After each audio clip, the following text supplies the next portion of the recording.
This is the Sunday stream opening song because the other song is copyrighted. La la la la la la la la la la la. Oh look, here comes Dog Cat Fox. Hi, Sky. And of course, I screw up the overlay on the first side. Can you guys hear me this time? Oh, thank goodness. Hello, everyone. Good morning, and welcome to the Sunday stream. The stream I do on Sundays, because Sunday is the day to stream. On Sundays, when technical issues allow me to do so.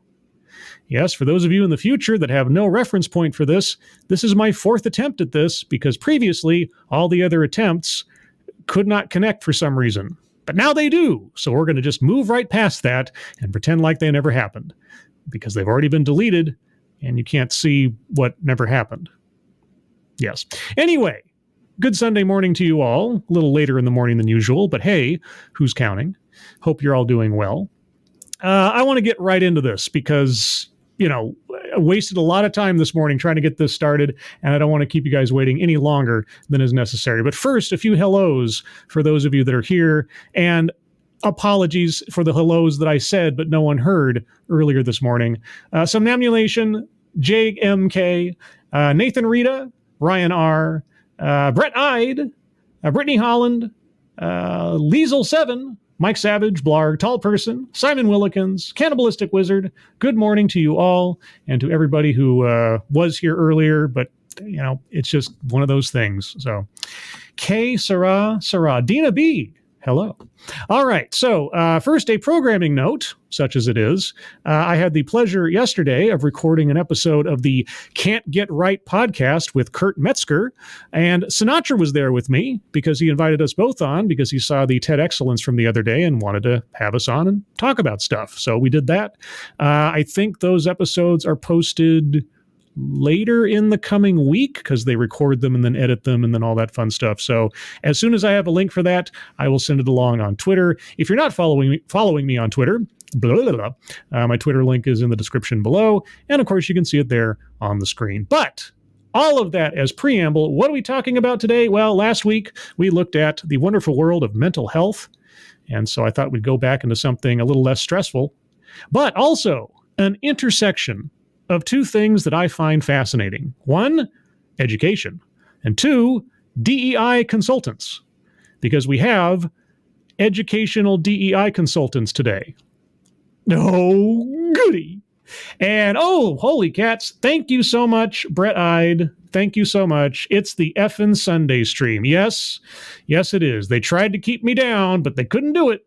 And here I am. Thank you so much, Brett. You are generous as always. Thank you so much. All right. So, yes, this comes from an organization called Education Elements, which is an organization that is a consultancy group for schools and educational institutions. They apparently are working with 115 different school districts across 34 states. Now, in the grand scheme of how many school districts there are in the country, I don't know how much of a segment of the overall school district population that is, but it sounds like a lot.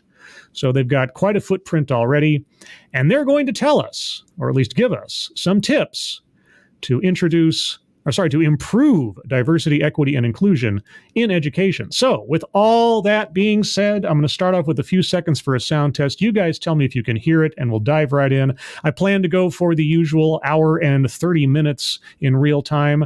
And if there's anything worth talking about after that, maybe I'll do a part two. But let's go.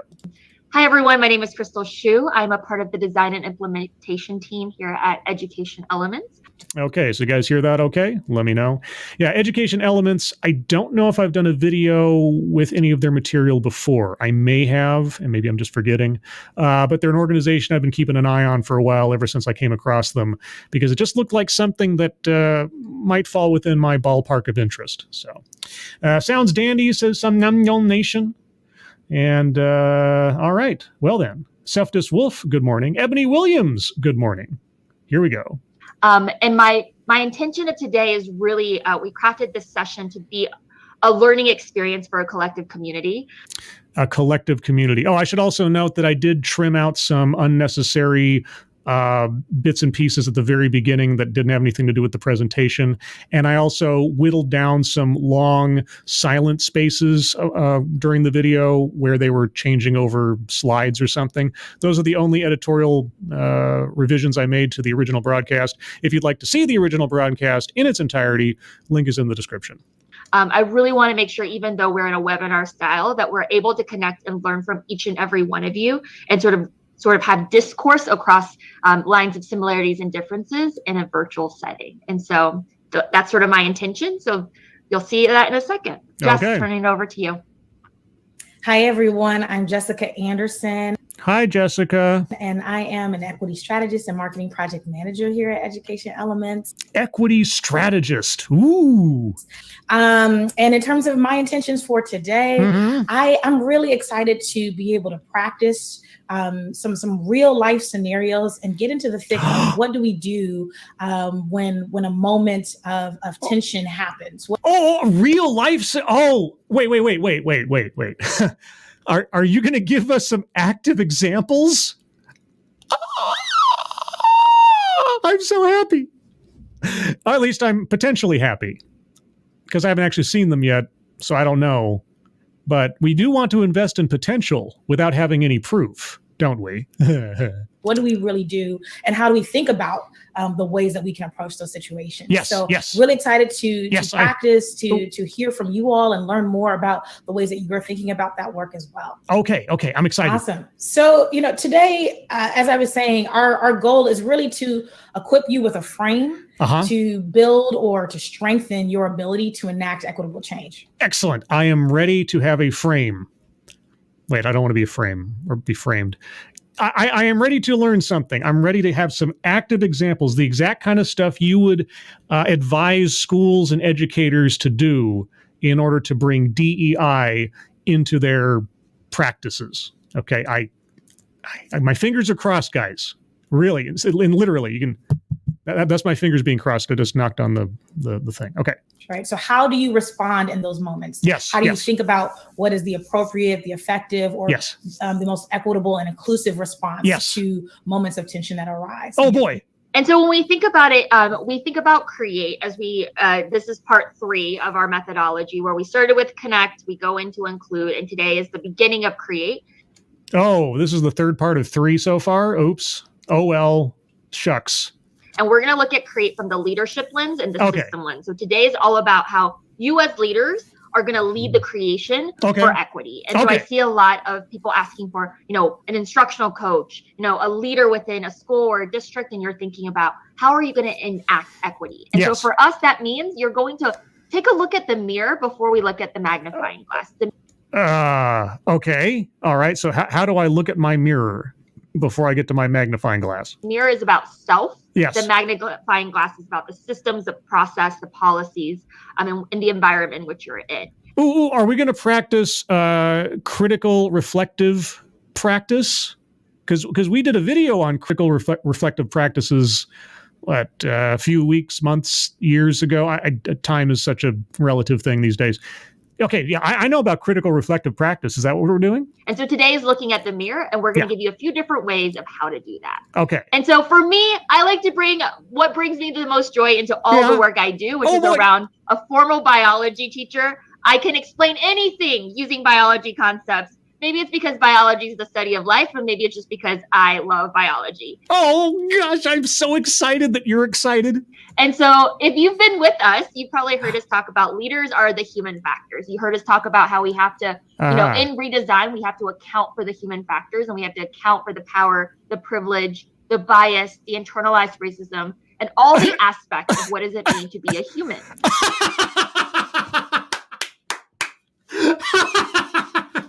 You hear that, everybody? Internalized racism is part of what it means to be a human.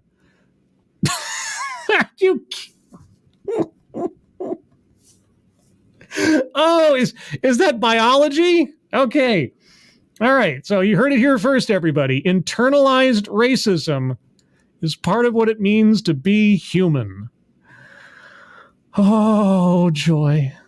Well, today, yeah, leaders are the helicases of equity or for equity. And what I mean by that in the concept is in DNA replication, as we just remake humans, helicase is an enzyme, a catalyst for change. Helicase is the actual enzyme that starts the replication process for our DNA. So leaders are a mechanism of viral replication. And so when we think about enacting equity, leaders are the helicase. Right? Okay. Leaders are the catalyst for this change. And if we don't start with leaders, then the change will actually either never take place, never go beyond an initial pilot, or never scale, or the change might actually be wrong. Oh, okay. And so that's why you're here today. If it's your first takeaway is leaders are the helicase as we think about enacting equity. Some ammunition asks, why is she yelling? She's excited. She's passionate. I appreciate that. Even though so far it sounds ridiculous, but hey, I'll take passionate ridiculous over like droning monotone ridiculous. And so for us, this is a simple thing that this is a frame that Jess and I use. We're kind of inviting you into our conversation that we have sometimes weekly, sometimes daily, sometimes through Slack every hour.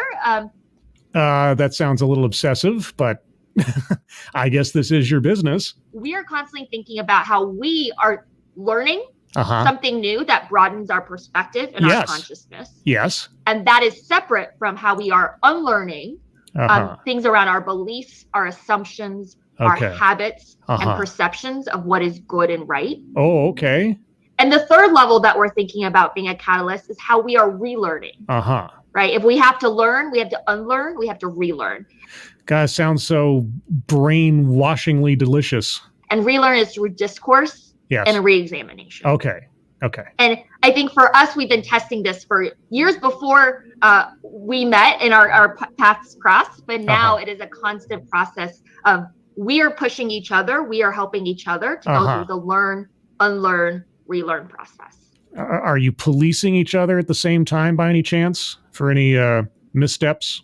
I don't know. And so what I'm going to do in a second is I'm going to drop a Padlet into the chat.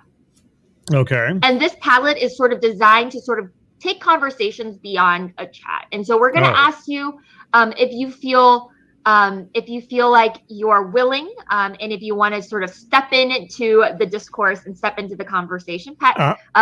Jess has already done that. Click into that Padlet. If they start like taking time to off camera start talking to people or something, I guess I'll skip over that part. I don't know what's happening here. We're going to be using that to sort of have conversations during this webinar, but also beyond this webinar to sort of share our experiences and make it safe because it's entirely anonymous. Okay. Well, whatever that was, obviously we don't have a view of it, at least not right now. So I don't know what's going to happen with that, but okay. But you said we're going to have some like, examples, some, on the ground, real life sort of, scenarios that we were going to play off of, right? So if you're pulling it up, you should see columns that are anchored in learn, unlearn, relearn. Okay. All right. And what we're about to do now is we're actually going to model this framework. We're going to actually model this thinking through our own current state around these three things. I'm so excited. Yeah. So to kick things off, one of the things that I've been learning a lot about and reading a lot about has to do with the experiences of women of color in leadership. And one particular study by Safe House Progressive Alliance sounds like a very unbiased and objective organization. Looks at how many women of color in leadership in various organizations move through those organizations in 4 phases. There's a honeymoon phase of feeling welcomed, accepted, and valued. A reality phase where they're recognizing that systems of oppression and hierarchy are still present.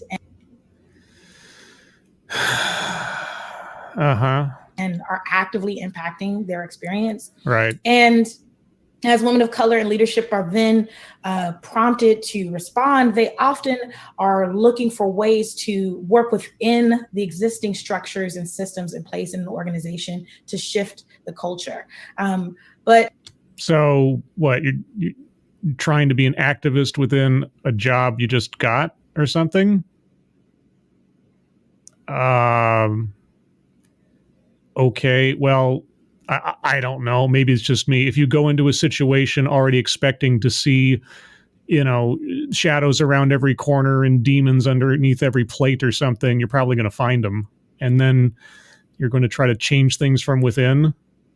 Uh-huh. All right. Change agents and so on. As that happens, there are often two responses. They're either met with a response of neglect, or this is not necessarily an issue we're facing right now, which may actually be a objective assessment of whatever they're complaining about. But I'm sure that if anybody says that, then they're obviously wrong, and the person making the complaint is 100% right. A response that places sole responsibility on them. So you brought forth this tension, and so now we're leaning on you to address it.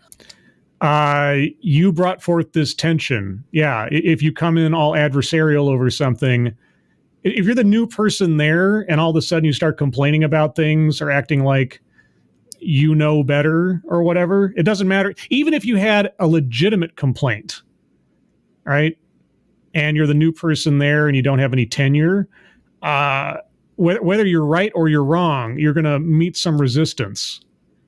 And if you decide to take that resistance as validation of your complaint, right or wrong, yeah, this doesn't sound like a good time. Or retaliation, where there's a focus on their communication styles, calling, women of color not a good fit, and so.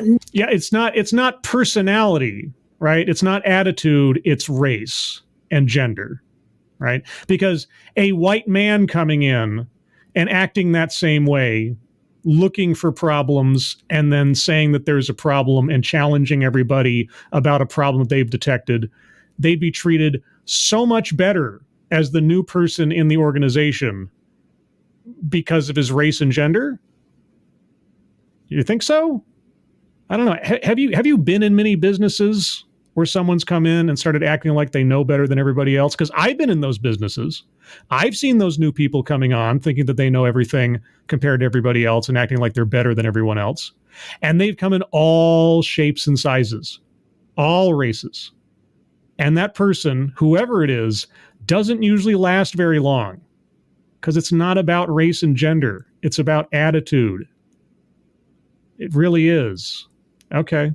Reading about a lot of these different experiences really illuminated for me some of the larger trends and gave language to things that, I've too witnessed and experienced. Okay. Were they cherry-picked experiences? Were they all garnered from the same set of demographics and put into one publication that makes it sound like it's common amongst only these demographics and no one else? Did you look at an objective source for this information? Or can you use your imagination to place someone who looks different in that same situation and think that maybe regardless of what they look like, a person acting like that might receive some pushback? Even if they have a legitimate complaint, if their first moves upon getting into a new organization is to act like they know something that everybody else there doesn't, you think that's going to fly in any situation? I think for me, in terms of unlearning, I'm actively trying to decouple who I am from what I create and produce. What? And this is a tough one because I think in so much of our societal culture, our identity is tied to what we put out into the world. Well, I mean, if what you're putting out into the world constitutes your honest opinion or perspective, then I suppose it is an expression of your overall identity. Sure. Unless, of course, you're just making something at spec for someone else, and then you're just, doing your job. What are you talking about? What do you mean by creating? What do you mean? What we create, what people can see. But I'm really trying to unlearn that my identity, it's not tied to that. Well, it depends on the context. Creating what? Are you creating something for yourself and from your own truth, to put it in a phrase? Or are you doing something as, a job as part of a gig or something? Are you creating something on behalf of someone else's requirements? What are you talking about? It's the more that I invest in that kind of, honestly, ableist thinking, the more I create a false sense of my worth and my value. What? So I think alongside that, there's also just a common nature of working in fast-paced environments and placing a premium on the quantity of work, right? So how much can I do? Yeah. Can we quantify this particular thing? Yeah. And I'm actively trying in this season of my life to broaden my sense of value to encompass much more than what can be easily quantified. All right. Well, let me rephrase all of that. Okay.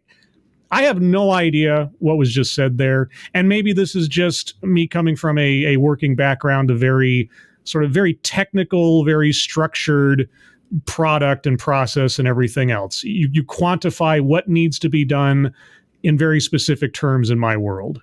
All right. So it's very easy to measure, success, progress, failure, and so on. But since she hasn't told us what she's talking about, I have no idea what she's talking about. And it just sounded like babble. A couple more hellos because I saw people pop in. Pear D. Bayar, good morning. 3-4's Yoda. Script Doctor, hello. Nathan Rita, good morning. And did I miss anybody? Probably. Uzi Q, good morning. Okay. You want to move on to something else? Because every time I see someone put learn, unlearn, relearn, I think of the re-education camps of the bad old days. Actually, the bad old days never really left China, but otherwise in communist Russia and so on, and also cults. I also think of cults when I hear unlearning. It's like we have to reprogram you to think the correct way for the sake of the collective. And then lastly, in terms of relearning, yes, I would say that I'm working on relearning the value and purpose of sharing my experiences and modeling vulnerability. The value of what you have to say. Okay. How so? And the reason why I say that is because I think that we've become so enthusiastic about sharing experiences that in some cases, we've almost fetishized trauma. No. The Hostel movies fetishized trauma. Okay. Torture porn. That's fetishizing trauma. But almost fetishizing trauma? Almost? Okay. Have you been paying attention to the progressive zeitgeist over the last, 10, 15 years, where victimhood is a status symbol? You remember the progressive stack from Occupy Wall Street? Fetishizing trauma, elevating one's claimed trauma as some sort of mark of wisdom or a value? Almost? No. We are in that phase right now. We have been in that phase this whole time. Please do not tell me you're just suddenly realizing this.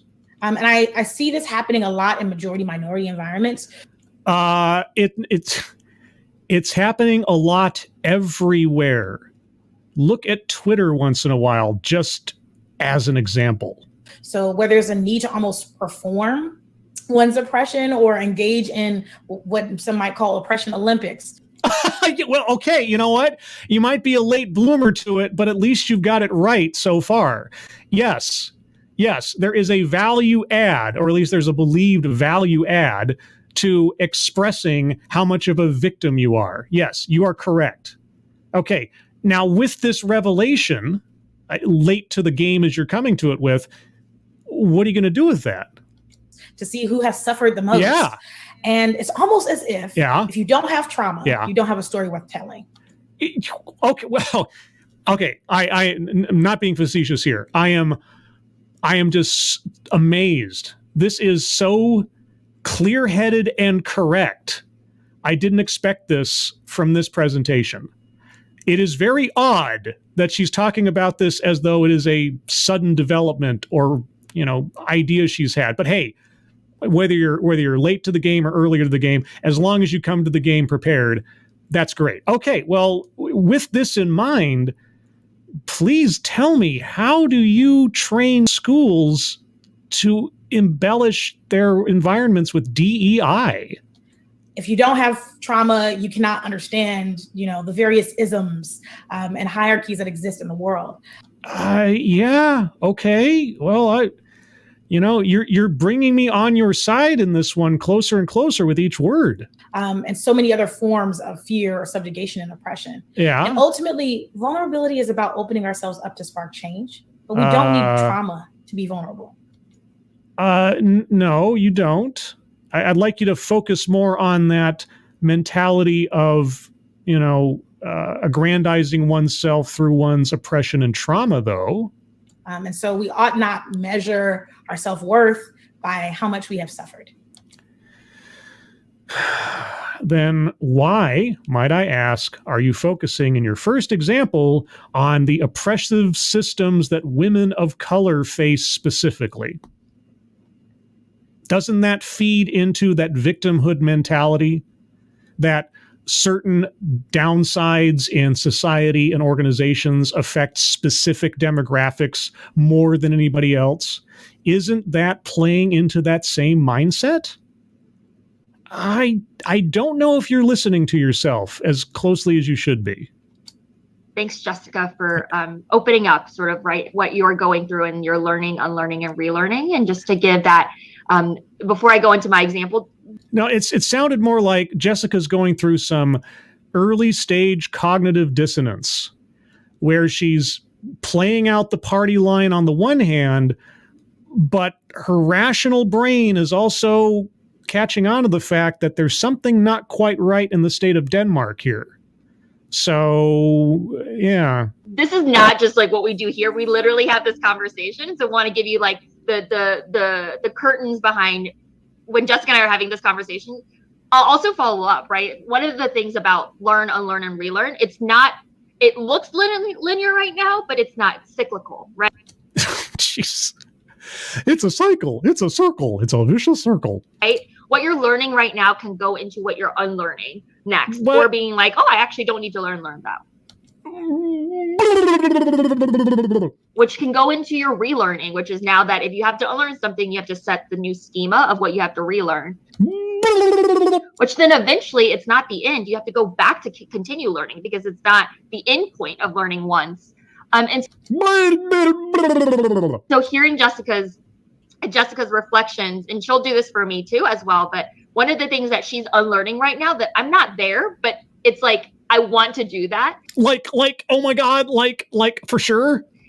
And what got me to think is when she said, I'm not what I produce, it literally got me back to like, that's always been what I've been told, right? In terms of assignments, in terms of like the outcomes I produced when I did chores, right? With, and getting, allowances, to how people were held as leaders, right? To, even now I'm thinking about my production rate and like how much of that have I internalized? What? Okay, you know what? I internalize my production rate every day. It is a struggle, I tell you, because you see, I get up in the morning and then I start work, and every day I know exactly what I need to get done in order to be able to say I finished my work for the day. I tell you, it is a rough row to hoe, as they say. And what are you talking about? What are you talking about? Like, I create things every day, right?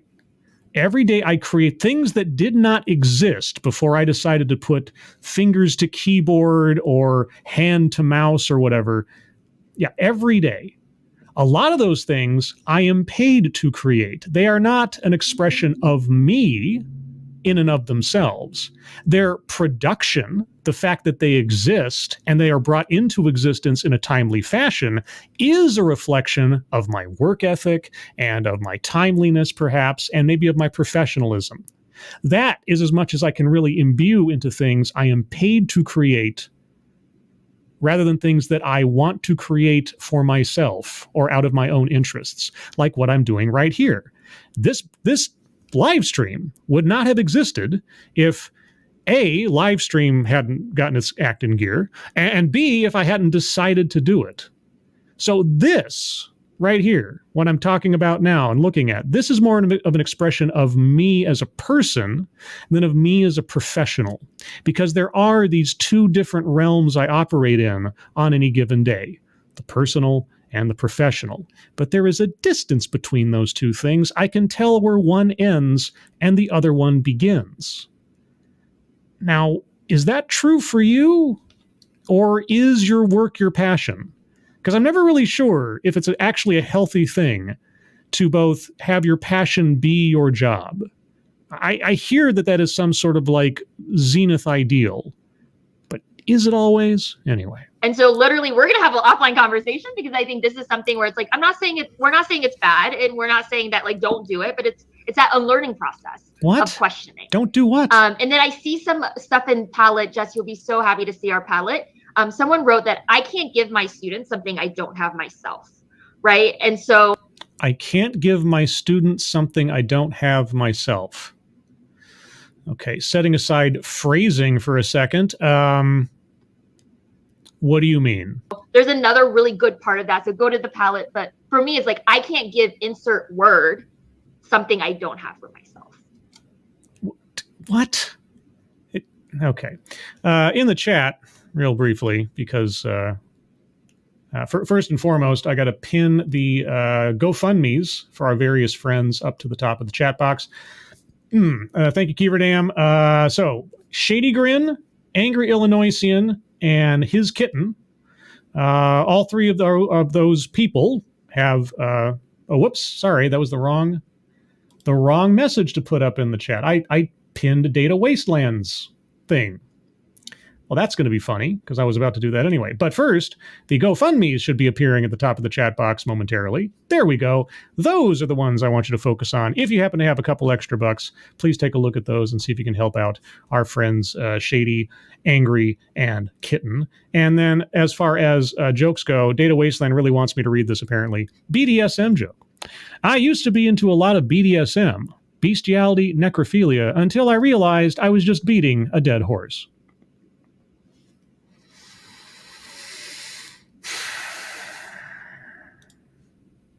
You know, if I didn't know any better, I'd say you were making some sort of like sidewise commentary on the fact that I keep looking at these educational DEI videos.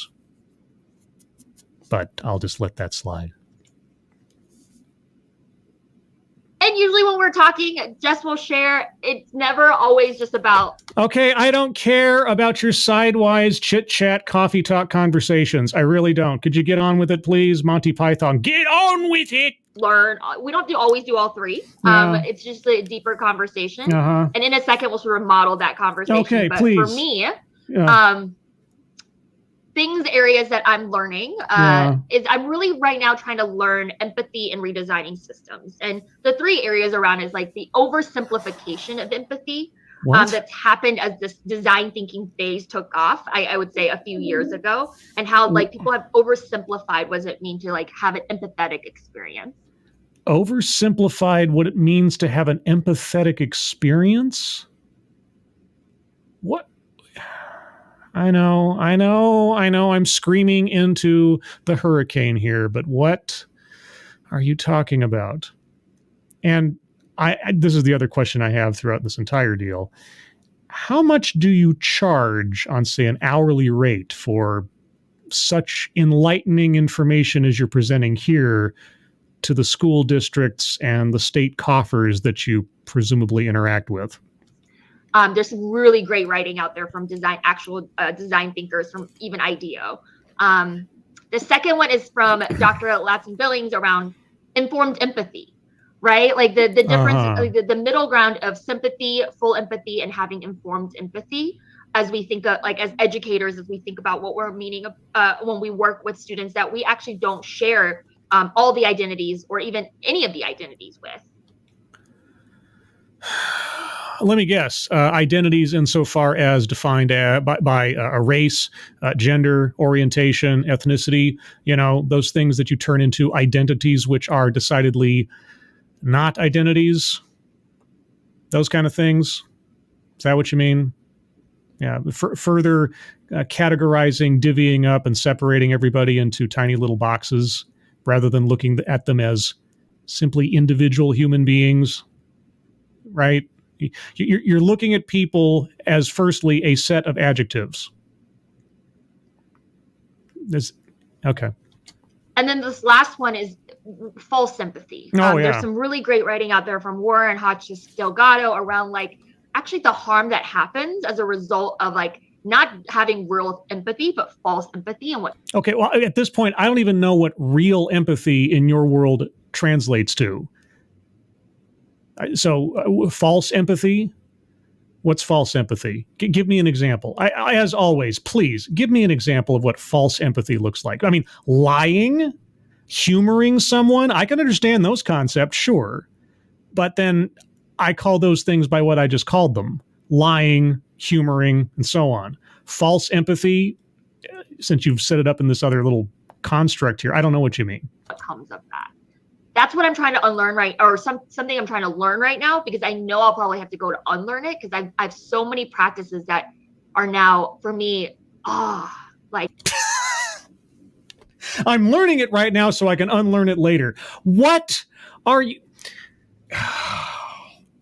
Okay, this is the part where I'm like swirling my finger around the side of my head and going, holy cats. Like, that's what I did, and they're saying that's not what you should be doing. Who's they? Do they have names? The unlearnings I'm thinking about right now is I'm trying to actively unlearn this need to affirm and validate others in a way to build trust, or what I'm thinking about is like aimlessly validating. Okay, well, like your colleague, you have my curiosity. Let's see if you maintain my attention, because I don't disagree. Constant, needless, empty validation and affirmation rarely helps anybody, so... And I think it comes from being sometimes a facilitator, where I want others to feel heard. I want others to feel seen and feel safe. So I say a lot of things, such as the nodding of my head, right? When I'm like, am I actually validating this? Is this the right thing to validate? So like false empathy? No, I guess that wouldn't be empathy. Okay, well, you know what? Okay, credit where credit is due. That does sound like a unproductive habit. If you're trying to get yourself to stop doing that, it sounds like a good move. All right, you got me so far. You have an example, maybe, kind of? And I see others who are putting that in the palette as well. I'm trying to unlearn this because it's uncomfortable to unlearn, because it challenges sometimes culture norms, team norms, and relationship norms. What? Okay, again, she's not going to tell us probably, but how does not just reflexively validating or affirming everything someone says or does, how does that challenge norms? Well, okay, I guess I can try to have some empathy for the situation at present in the culture that we're in. If the cultural norm right now is to award participation ribbons for every single thing someone does, then I suppose not doing that would be challenging the cultural norm. So that's my guess. And something that I'm trying to relearn is that this is a bit of process, but it's that actions may not actually speak louder than words, right? And the phrase that I've always heard is like, actions speak louder than words. Yeah. Which then tells me sometimes the action is more important than words. Well, I'm often told that action is more important than words because, put your money where your mouth is, etc. So it really depends on the context. But all right, where are you going with this? Someone wrote in here, like, words matter. Like, I definitely agree with that, especially when we're working in the equity arena or for the lens of equity, which makes me right now actively relearn this like bias towards action. I've always been praised for my ability to act. I've always been praised and taught to have a bias towards action. And okay, again, like Han Solo, I can imagine quite a bit, but it would really help if you would ground all of this in some examples. An example of what you are talking about. I shouldn't have to be doing all the work to try to understand what you're saying, especially if I'm talking to someone who is advising educators. Now from my learning phase, I realized that this bias towards action is actually a huge barrier as we think about redesigning systems, as we think about leading for equity. A plug here that has really helped me is this great conversation between Brene Brown and Aiko Bethia that actually helps enlighten this, like, I need to relearn this bias. Okay, you named some specific people. Are you going to tell us what they were talking about? Are you going to, for those of us that have no idea what you mean or haven't seen this conversation you're talking, are you going to tell us? Jess,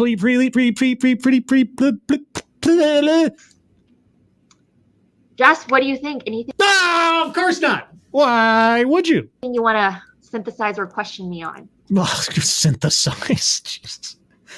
Oh, corporate babble. I there's so many things here, and honestly, thank you for sharing. Are you really thankful for that? Okay. The pieces around various kinds of empathy, whether it's empathy in the system, sort of systems redesign process, or informed empathy and fake empathy, are things that for me, I feel as though when I had that aha moment around exposure to the literature about it, it really felt like it just put into words so many things that I had either experienced or felt myself participating in. And so, like what? What? Big WHAT. What are you talking about? Example, please. I really just resonate with a lot of that. And, I think the other thing that's coming up as a theme between the two of us and what's being shared is, obscurity, is abstraction, confusion. Are those the themes? And also some of the things that I'm seeing on the Padlet has a lot to do with self-worth and how we ascribe self-worth. I mean, I guess. Okay. Yeah. Whether it's based on our actions or whether it's based on what others are communicating to us, whether through their body language or through the things that they're saying. Yeah. And I'm seeing a lot of things in the Padlet that are getting at that, and also getting at how to rebuild a sense of confidence or worth and value when there are feelings of shame or guilt. And those are some really, really challenging things to work through. And what does any of this, setting aside my bewilderment over the content thus far, what does any of this have to do with giving tips to leaders to improve DEI in education? What? And so I would just want to say thank you to everyone who's chiming in and modeling that vulnerability in the Padlet as well. I see it. I think the other thing that I'm also noticing is a trend around confrontation on both sides, right? So if you are raising attention in your community, how do you work through feelings of fear, feelings of concern or a lack of psychological safety, and then on the other side, how to be on the receiving end of attention that's being raised, how to go through those conversations in a productive way. Okay, yes, conflict resolution as a skill or as a practice is a valuable thing to have in life. Being able to confront in a productive fashion, being able to receive confrontation in a productive fashion when we're talking about a professional situation or even an unprofessional situation. Yes. Okay. I am, guys, I am working really hard to piece out something positive from this gobbledygook as we go. I'm trying really hard because we haven't even, we're 16 minutes into this hour-long thing, and I don't think we've even gotten to the point of being told what the tips are for getting DEI into education. It just seems to be our two speakers' personal back and forth therapy session. So I'm honestly really excited about what we're about to get into, because a lot of these things align with the I'm excited too. Would you please move along? Awesome. Okay. Just offline our next conversation, let's talk about, I don't actually think we've really talked about shame as much. I'm feeling some shame right now, a deep, deep sense of shame. In our convos. That's something I'm like writing it down. Really appreciate that. I'm glad that these two could use this live stream webinar presentation as their playdate calendar. Okay. Absolutely.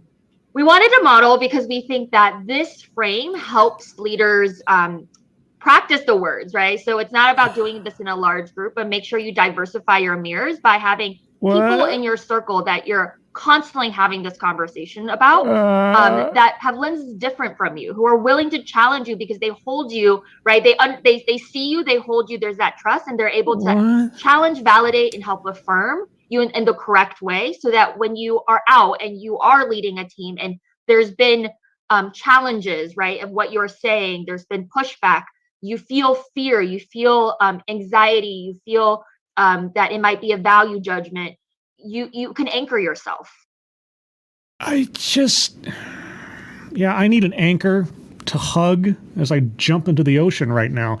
Let's see. Fun time bats. You don't need to apologize for being late. This was a goofy scheduled day for Sunday stream, so no apologies necessary. Devil Fruit Zero, hello. Lexi Mads, you showed up at some point, I guess. I'm not starting over. I started over 3-4 times earlier today. You weren't there for those, I don't think. If you were, okay, well, you got your start over then, like 3 times.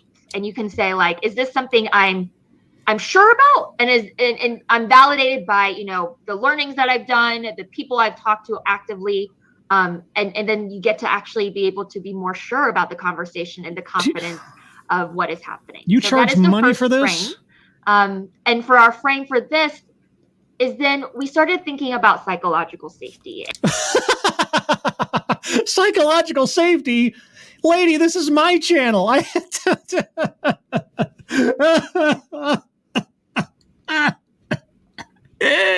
And if you've been following EE, you know that this is not a new slide and this is not a new concept. And you probably heard me talk about months ago how when we ask students around the country, do you feel safe making mistakes? It's like a third yes, a third no, a third maybe. So there really wasn't a consensus. Do you feel safe making mistakes? Okay. And it's really illuminating the psychological safety aspect. Why? How? Okay. And you normally hear like to build safety in a team and build trust, you need to ask questions, you need to share mistakes, you need to offer new ideas, and you need to be willing to challenge the status quo. Well, in our collective learning and unlearning for months. Collective learning and unlearning. Take those words all by themselves and just think about that for a second. Collective learning and unlearning. Does that, just as an umbrella concept, does that sound like a healthy way to proceed through life? Doesn't it sound just a little bit cultish? Just a little bit? In years, we started having a conversation of like, all right, like, if we see all these 4 things, do we actually feel safe in an equity lens? What? Will doing these 4 things truly lead to a high trust environment? Well, what does equity have to do with trust? Equity has to do with equality of outcome. Everybody hits the same mark, no matter how good, bad, or indifferent they are at the thing to begin with. That's what equity means in this context, not by the dictionary definition. We're talking about the sociological definition. Sociological equity is equality of outcome. No trust is required because no effort is required. Right? I don't have to trust whether or not you're being a good leader because I'm going to end up at the same spot as everybody else anyway if sociological equity is taking place. What does trust have to do with equity? When the conversation is anchored around equity and inequity. And for Justin and I, we're hypothesizing, we're proposing something that's been sitting in our brains around, it's not just 4, and it goes a lot deeper when it comes to this lens. Oh, we went from 4 to 12? Oh, boy. because going further granulation on this will make so much more sense. Psychological safety with an equity lens. And so for us, we went through each and we said, all right, the blues are the check foundations, right? They have to exist to even start this conversation. Yeah. But when we add in the equity conversation, whether it's internally or with our partners and clients, or even with our own family and friends, what are the things that are beyond these that actually allows that safety when the conversation is a lot more difficult and the discourse is around a lot more of the power, the privilege, the internalization, shame, vulnerability, etc. And so we'll share some of our thoughts around this. So would for you please? Us, okay. As we think about, sharing mistakes. Yeah. Yes, sharing mistakes is really important. But beyond that, when we talk about issues involving race, gender, isms. Yes. Internalization and prejudice and power and bias. Just more rungs down the ladder we're falling here. Okay. It's not just about the sharing mistakes, but the actual learning and experience matters. The actual learning and experience matters? Okay, well, how would anyone, I'm just sort of asking here, okay, let's say I'm telling someone about a mistake I made, right? How could I possibly, at least even baseline effectively, share with someone a mistake I made without giving context to what happened, what I did wrong, and at least by implication, what I learned not to do as a result of that? Isn't that part and parcel with just sharing the mistake? Why do you need to granulate that out? Isn't that just there anyway?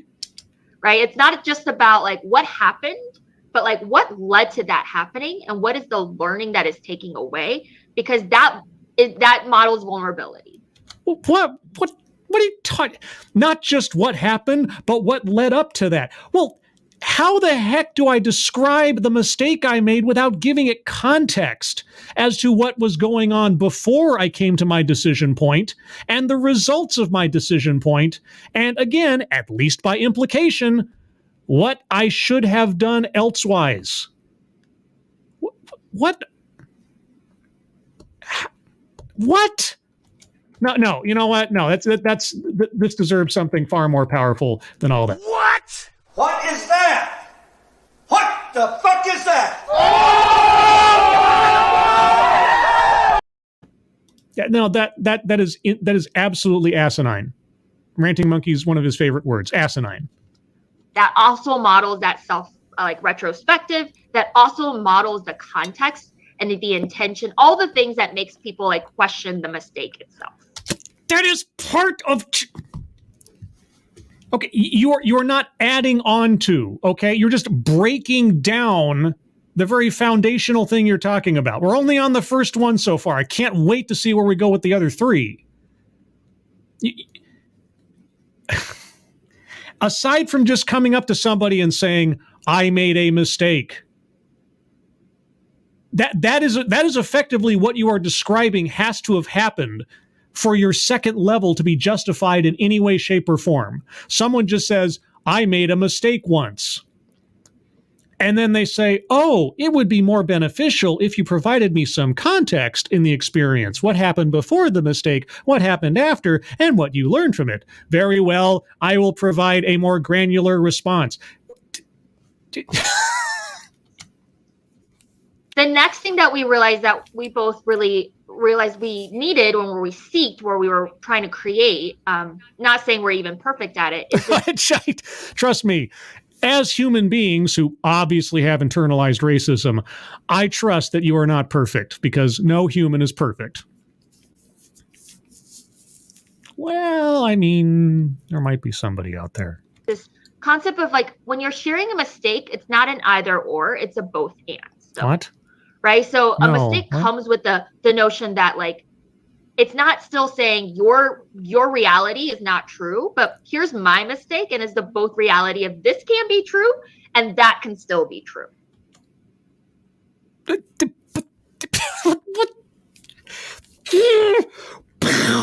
Why just blew my mind. Like,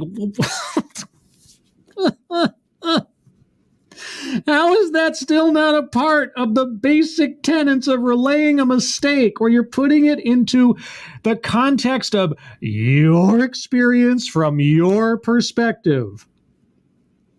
It just...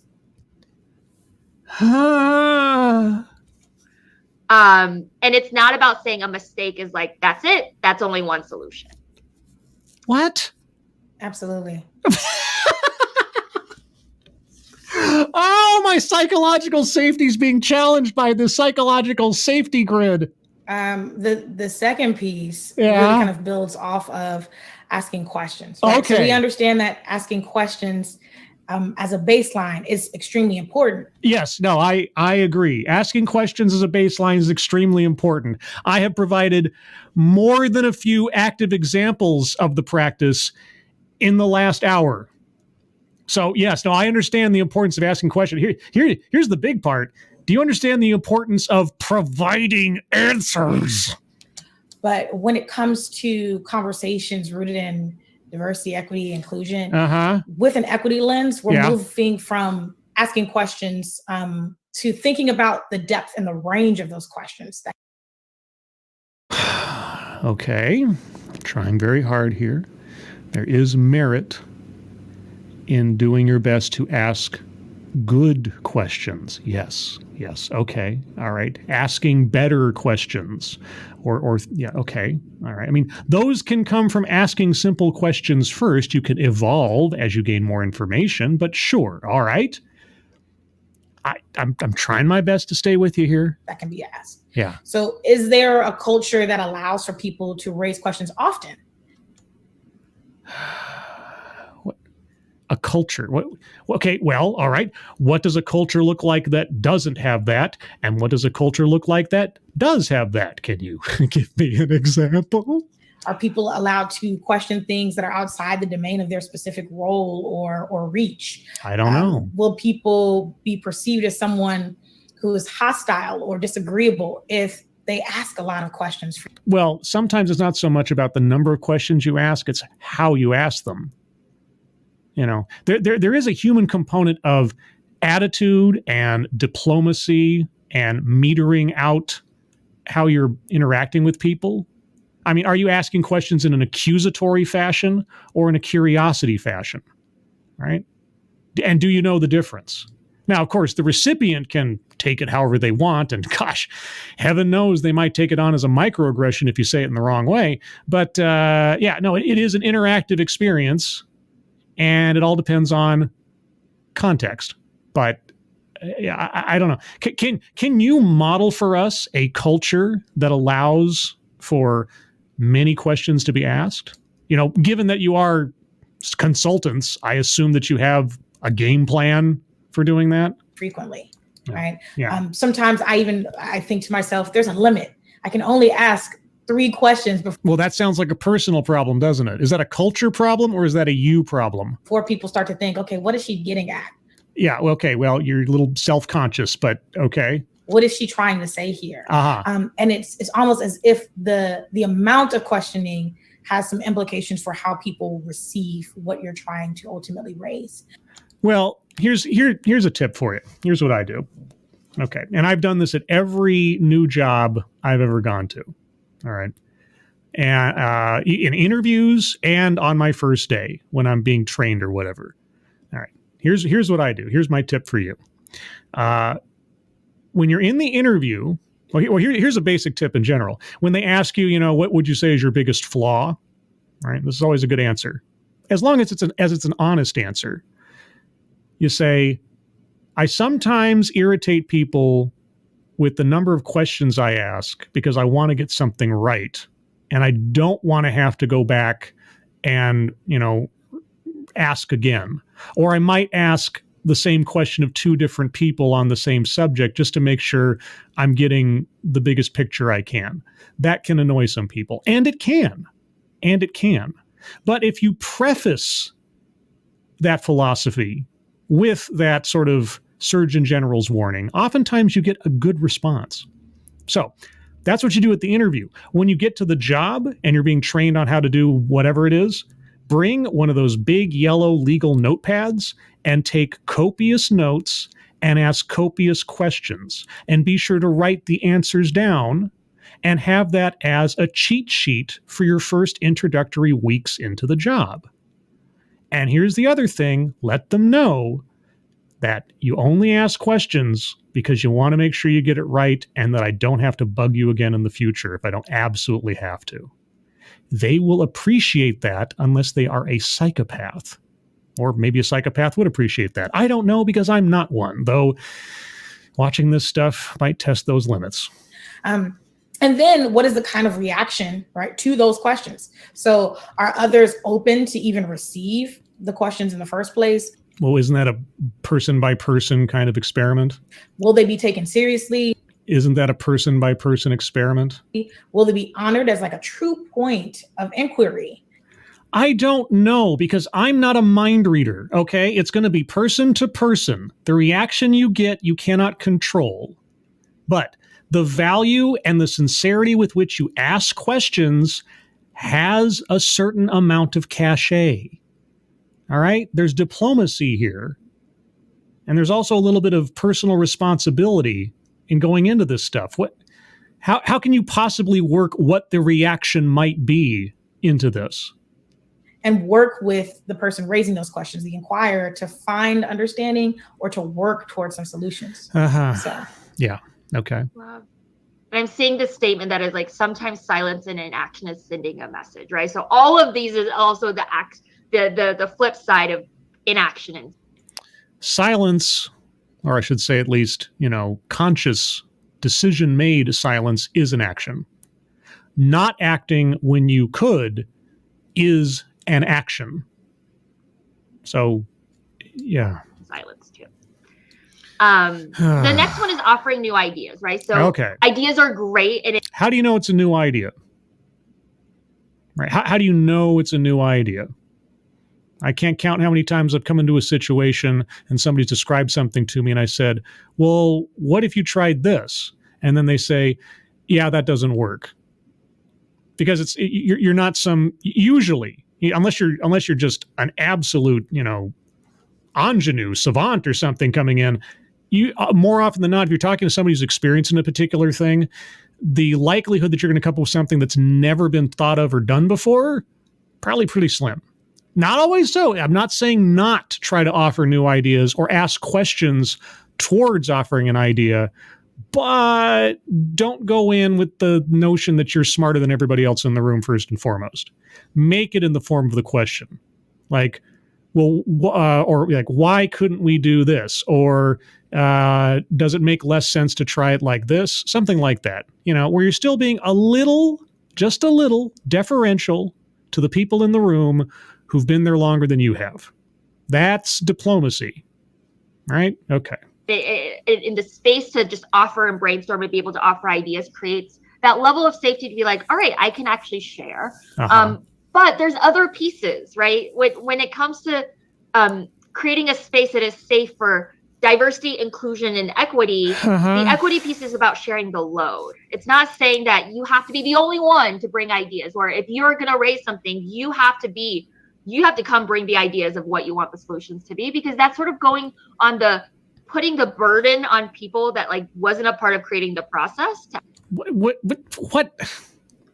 Who are you addressing here? Are you addressing the leader of the proverbial group? Are you just addressing anybody within the organization? I know. Give me an example.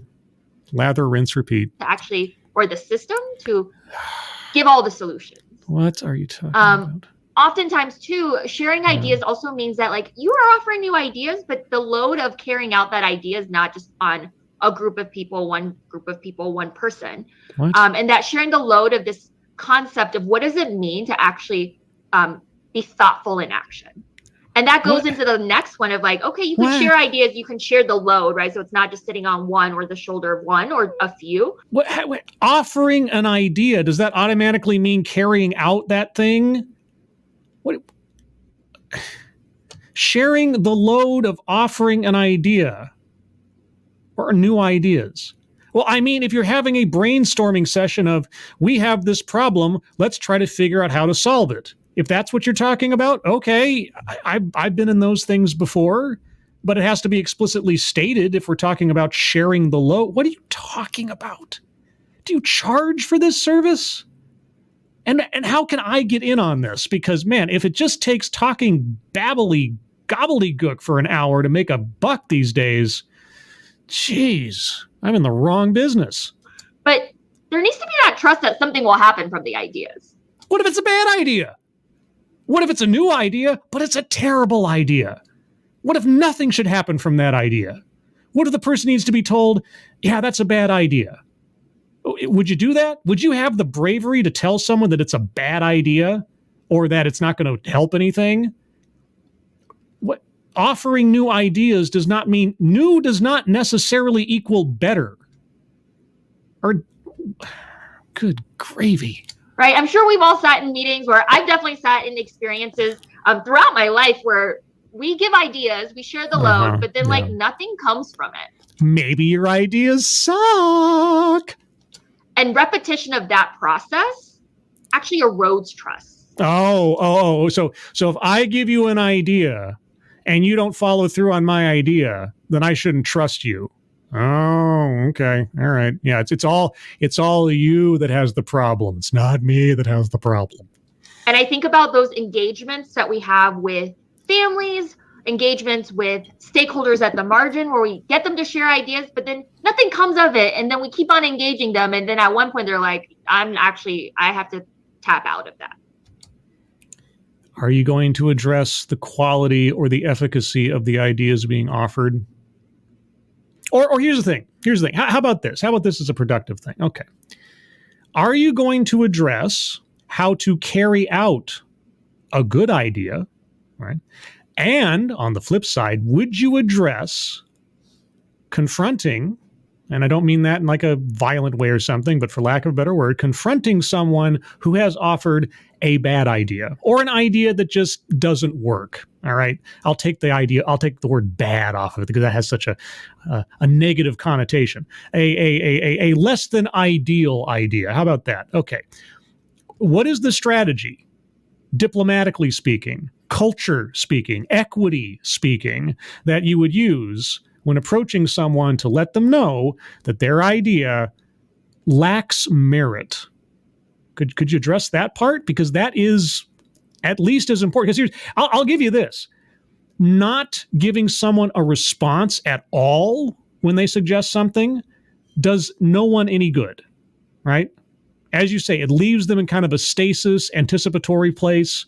And if nothing happens, it might feel like a slight. Okay, I can get that. I have some genuine empathy I can put towards that. All right, so in the alternative, how would you address approaching or handling a situation where someone has put up a less than ideal idea and you don't want to make it feel like they weren't heard, but you also want to let them know that it's not worth pursuing? How would you do that?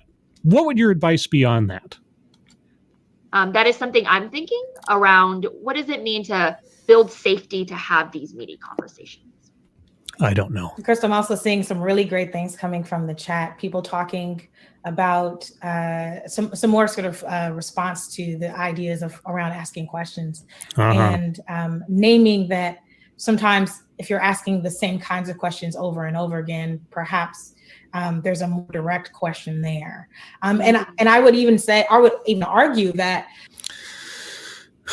either there's more direct question there, or, as might have been noticed from my stream today so far, you're not getting a solid answer for the effort of the question in the first place. That's always the other side of the possibility, isn't it? Perhaps is that the question that you're getting at is about, we often talk about that iceberg, right? What? The things above and below the waterline. Oh, I thought we were going to go into something about Titanic for a second there. And it might be that instead of asking questions about the iceberg itself, you really want to be asking questions about the conditions that create the iceberg in the first place. What are you talking about? What?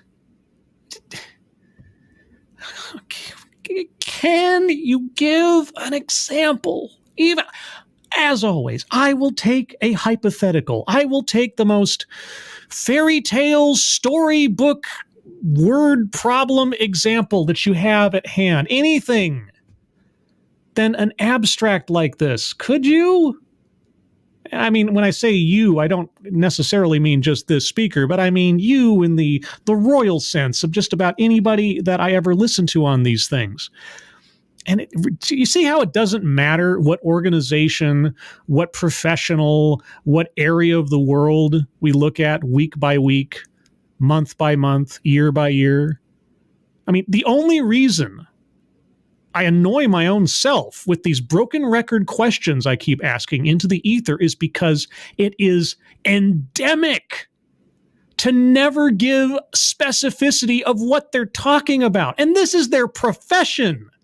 They should have dozens of active examples they can give, right? They should be able to draw on years of experience with doing this stuff and say, here's a situation that we had that exemplifies this, what we're talking about. Let me tell you how we approached it. X, Y, Z, P, D, Q, and that's how we resolved it. Why is that so difficult? Why is that so beyond the star of every single professional consultant, educator, expert that I come across? Why? Why? Right. So what are those questions that help get at the conditions that are creating the area of tension? Okay. What would one of those questions be? Just give me one. What would a question be that would be getting at the whole system? What would those questions look like? Sound like? Ask me one of those questions. And so our last piece is around challenging the status quo. And I think, for us, part of what we're considering is there clarity on the explicit or and implicit values of clarity? I don't know. Is there any clarity? I need to take a bucket full of manure and smear it onto a crystal window to equate the clarity of this presentation. So I don't know. Do you have any clarity for us? Of the team or the larger environment. Yeah, okay. And so what I mean by that is, for example... What? Example? Be still, my heart. Be still, my heart. Okay, guys, this is it. Here we go. If the larger culture places value on discretion. If the larger culture places value on discretion. Okay, I don't even know. Let's pretend a law firm. Okay, attorney-client privilege. Okay, there's an organization where a value is placed on discretion. Okay, I can imagine. You're not going to get that specific, but okay, a culture that values discretion. I've got it in my mind. All right. And perhaps that's not explicitly no, but let's just say it is. Let's just say it is. Attorney-client privilege. Okay, discretion is valued. Yes. Okay, and then it's an implicit value. Yeah. Okay. Then how does that shift what we feel safe enough to discuss? Well, I mean, I guess it would depend if it's explicit or implicit. Because if you explicitly value discretion, then okay, I don't know anymore. And how we can discuss it. Yeah, okay. When there's clarity around the values of a team, whether it's the ones that we project or the ones that we tend to have more tacitly, it makes it easier for us to then navigate operating through those values. And I think the other piece around challenging the status quo is about it feeling a lot safer to do when you don't feel alone. 'Cause you are not alone. right? Is there a spirit of advocacy? Do you know that if you raise something that's going to make the group uncomfortable, that you won't have to fend for yourself by yourself? I don't know. I don't know. Maybe not. Depends on context. That whole big thing, context. Abstracts could be a whole lot of things. I can imagine quite a bit. Maybe if you draw some sort of explicit example from your personal or professional experience that would be applicable to this conversation so you could clarify your point. I don't know. Maybe. Right? That you won't be retaliated against or receive backlash. Like, do you know that others will advocate on your behalf? It depends on what you're talking about and in what context, doesn't it? It's not a given. It's not a one or the other. Details, context. You cannot guarantee that in every situation, can you? Nor necessarily should you. Right? Oh, is this going to offend somebody if I talk about this thing? Oh my God. Both publicly and privately. What? For you. What? Or are you sort of told to prioritize the comfort of others over naming the tensions that you're seeing and experiencing? So what we're going to pivot into is brainstorming and practicing some ways to respond. I honestly don't know if I can do any more of this. I know there's still like 15 minutes left in my usual time span for these things, but in all truth, yeah, sure. Do I play up some of my frustration in a melodramatic fashion for the sake of entertainment? Yes. Does it come from a disingenuous place? Not in the least. This is so frustrating to listen to. Not only the content itself, but realizing that someone is drawing a paycheck for this. Someone is hiring this organization to help them. And this is the kind of quality of information they can expect to receive for their buck. Mostly, I'm guessing, tax dollars, because they're working with school districts. And while it might be possible that they only work with independently funded private school districts or something, I kind of doubt it. So tax money is going towards the quality of what we're seeing here. And not to get too self-righteous about it, but that kind of offends me in a way, if you get me. So, okay, I'm gonna give it the latter 15, but unless something amazing happens in the next 15 minutes or so, 10 minutes, etc., there's not going to be a part 2 to this. So we're going to provide some different leadership scenarios. Okay. I only had to wait half an hour to get to the scenarios, the even abstract example. Okay. All right. Require an equity lens. Uh-huh. And as we get into that, I want us to briefly just provide you with some definitions. And actually, I saw someone in the Padlet naming that there's a desire to have some more vocabulary to describe some of the things that they're seeing. Well, the people in the chat are probably just as frustrated as I am. Like, I have no idea what you're talking about. Define your terms. Give us examples. Yeah, okay. So hopefully this can be a launching pad to be getting into some of those discussions. Why wasn't that at the beginning of this thing? And also clarifying terms that are very frequently used. So the first one is around diversity. We use the term a lot. And for many, we're still working to arrive at diversity. For others, I would say diversity is already present, but we're working on other aspects of this work. And so what is it? I await with bated breath. It is the presence of different backgrounds and identities, the practice of including or involving people from a range of different social and ethnic backgrounds, and of different genders, sexual orientations, abilities, religious identities, nationalities, body types, skin types, ages, education. It means difference. It means a multitude of differences. That's all it really means.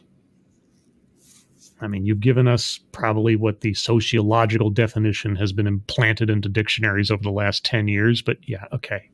Yeah, Is that how that word and that concept is leveraged in the workplace, education or otherwise? What does that mean when trying to insert diversity into an organization? Give us the mechanism or mechanisms. Education statuses, tax brackets. Yes. Part of the challenge in our common understanding of diversity is that we often assume that if there is diversity, then there is inclusion.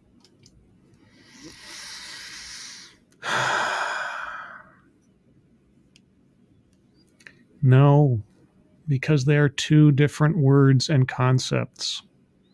Maybe that's your issue. It's never been mine, because they are two different words and they mean different things. Right? There's belonging. If we have a lot of students of different... No, because belonging is also a different word and a different concept than diversity. See how I know these things? Because they are different things. They are different ideas with different words to represent them. That's how I know that they don't necessarily mean one to the other. That's how I know these things. Different backgrounds, then they must feel included. If we have a diverse set of students that are all in the school play, then the play is inclusive. But diversity is the fact, the reality of those different groups being... If you have a whole bunch of people involved in a singular production, then they are all included in that production, are they not? Okay, a play is a very specific structure in which there are participants that need to be there for it to be conducted successfully. So those involved in the play, they play their part, whether large or small, and they are thus all included in the play. That is inclusion. And I'll tell you what, I bet you, unless it's a one-man show, there's a lot of diversity because there's more than one person involved. Represented. It is not the quality of those experiences. It's not the degree to which they feel welcomed, heard, acknowledged, celebrated, or even valued. So I just want to make sure that we draw that sort of distinction around what diversity is. So diversity is itself. It is not all these other words and adjectives that are not diversity. Well, gosh, I don't know what I would do without you.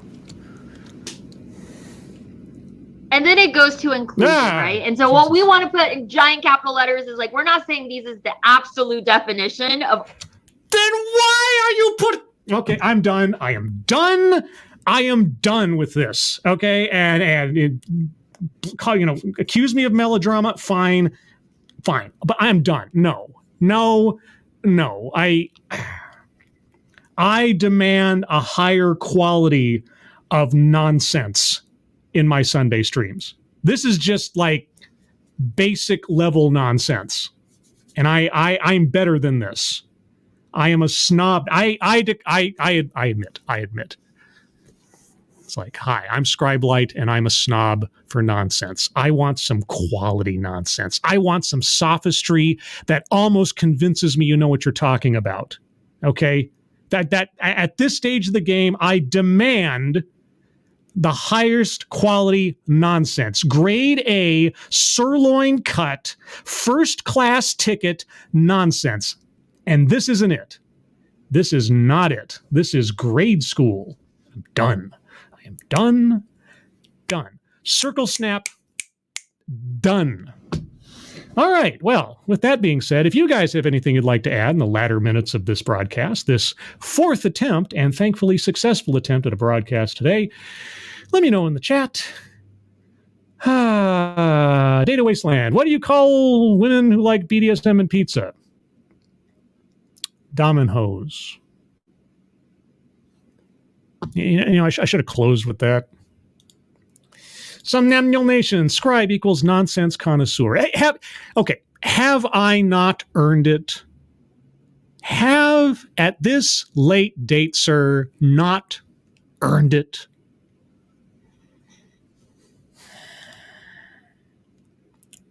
Have I paid my dues? You know, can I call myself a nonsense connoisseur and be legitimate in saying so? I think I can. Live Mall, Scribe Broke Laugh. Cargo Road. Dog Run Stick. What? Okay. Reject. It's a two-man show using twins. But they have different names, thus diversity. There you go. Let's see. Simon Willikins, did you see me spell out dog, cat, fox with street names? No. I'm scrolling up. Can you copy paste it again or something? That'd be great. Some memories. The check is in the. Yeah, the punchline to a lion and zoo joke. It was great. Anything else? Keeverdam is tee-heeing, as Keeverdam does. Ryan R. Inclusion. Yeah. There you go. Inclusion. Yeah. Phonetically based. JMK Scribble Rage Quit. Is it just going to be like 3-word stories now?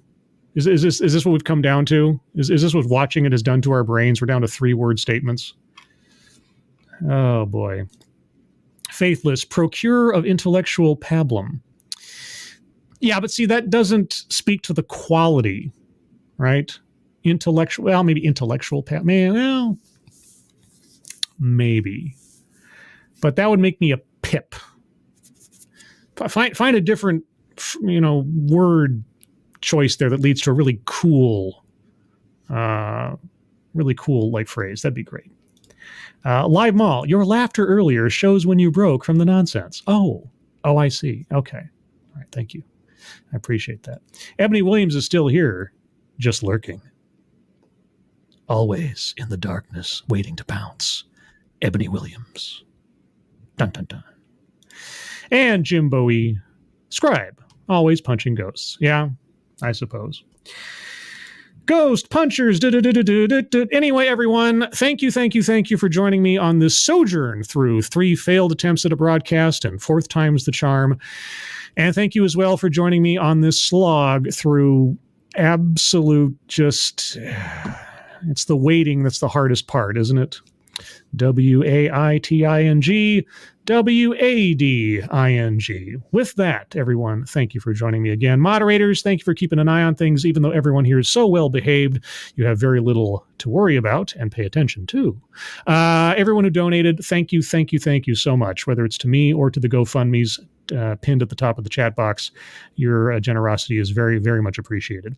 If you'd like to hear more from me, granted that StreamYard behaves in the future, you can find me here on Thursday nights at 6 p.m. Pacific, 9 p.m. Eastern for TED Excellence, where I will once a week go through an off-brand TED Talk or sometimes an official TED Talk for education and entertainment. As well, sometime this week, and watch my Twitter feed for it, the latest episode of the Can't Get Right podcast with Kurt Metzger, starring Sinatra Says and myself, will be appearing, and as soon as it does, I will put that out there into the Twitter sphere. And granted that the StreamYard gods are with us next Sunday, per usual, at the regular time of 8 a.m. Pacific, 11 a.m. Eastern, we'll do another Sunday stream, but certainly not continuing this presentation. So with that, everyone, I hope you're all having a good rest of your weekend. I hope you have a good rest of your weekend, and your Sunday in particular, and a good week ahead of you. And I also hope you are all safe and well. If you are not well, please get well soon, and I will see you on the next one. Take care. Bye-bye.